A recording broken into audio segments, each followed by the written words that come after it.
Our purpose here today is to split this hive. There's multiple reasons to do this. One is to prevent swarming, and it's been kind of a good spring for the girls to collect the fruit tree pollen, the early blossoms, the dandelions, so their numbers are up. And these carnelians, they're gentle is one of their advantages. One of their disadvantages is they tend to swarm soon, easy. They have a desire to go and colonize. I helped a friend in outside of Hastings with a hive that was ready to go, and we went in, grabbed a frame with queens on it, our queen cells developing, which was perfect. And I'm crossing my fingers hoping we have developing queen cells today. This hive was pretty active yesterday, and one of the premonitory signs that they're going to swarm is that they will cluster on the outside of the hive. They're not out harvesting. They've probably taken on some honey and are ready to take off if the queen decides it's time to go.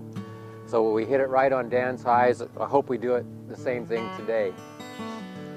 I should make note of I'm a bit of an eccentric hermit, and I'm doing these little films because the cameraman has this insatiable lifelong curiosity, bless his heart. It's the kind of people I like, lifelong learners, lifelong teachers, conservationists, preservationists, readers, that type of people I like to spend time with and like to do these things with. So a little recognition for Larry, our cameraman. Also, I think after the first episode, Larry maybe got bit by the bee bug. I liken it to if you were trekkers, Star Trek Next Generation had episodes, 2 or 3 at least, with the Borg. Last year I got captured and incorporated into the bee Borg, I call it, just like Captain Picard did. So far I haven't been deprogrammed. I think Larry's a little bit infected too, and it's kind of fun. And if this film is right, I hope to infect a few more of you. Well, to start this split, again, we have the smoker. The smoke makes them a little calmer. I try to use something with a calming effect in it too. I use walnut bark, and calms them down, calms us down a little bit. But what the smoke does is makes them load up on honey, ready to move in case it's a real fire. We've smoked the top, or the bottom. We'll smoke the top a couple of puffs.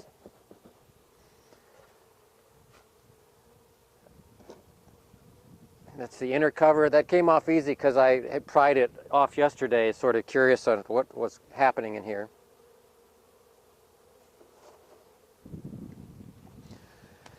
This top smaller box is called a honey super, and there is also a queen excluder on this hive. That keeps the queen down in these 2 boxes. Keeps the brood down in there, and later on in the summer it's important that you restrict your honey frames to honey only and not brood and bee bread and all those other things that go along with the queen. I left extra honey on this hive over the winter. Must have had some premonitions it was going to be a tough winter, and it was. Some numbers to throw at you. The bees probably a hive needs about 60 pounds of honey left in the fall for them to get through the winter, and then up until spring, and then in February they will start gearing up and making brood again if they've got some honey and also pollen storage. This is a queen excluder. It sort of looks like some of the old car grills, and there's some burr comb in there that I just as soon wasn't there, but sometimes the bees do what they want to do. We don't have it perfect on the design. By the way, on design, this year, 2010, is the 200th anniversary of Pastor Langstroth, who figured out all this critical distance on how much space you needed between the frames for them to not glue it together, and then also to have room. And he was a minister. And his reasoning was a good, humane one. So much of honey beekeeping had just been hollow logs that people would cut and keep going. But to harvest the honey, they destroy everything, sometimes even kill the bees. He wanted a way to preserve that honey, or preserve that honeycomb, not have to make the bees create new comb, and be much gentler to the bees, a way to keep them alive. So we just owe the hive design to Pastor Langstroth. There is a move this year to honor him with a postage stamp. So if you're so inclined, write the post office and say, hey, we're on board with this Langstroth postage stamp. He did a good thing.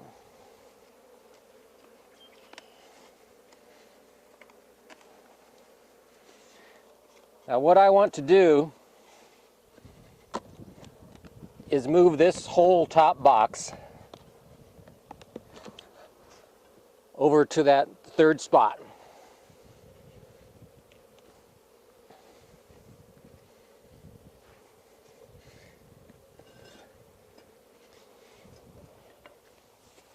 Eat your Wheaties, because these deep hive bodies weigh 90 pounds.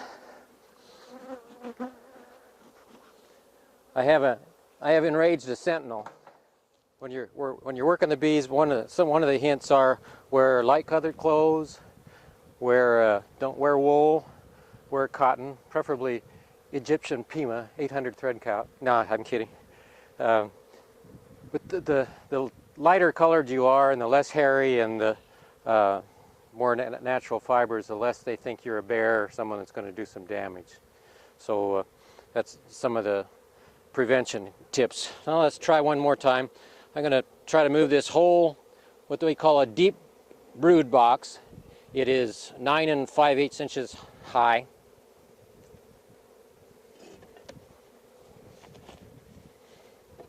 Over here to position 3.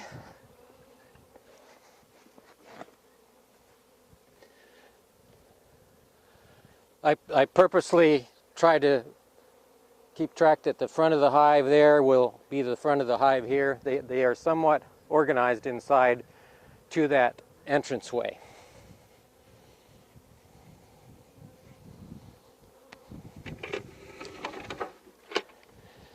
Now that first hive box there has some rot in it, and I'm going to get rid of it.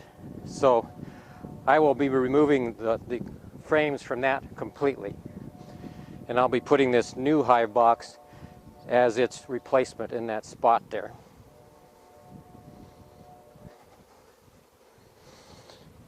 As you can see, I had to sort of put a patch in here. There was some rot along here. The entrance was too big, and I believe this hive was losing some honey to robbers this spring, and that could contribute some to their short temper.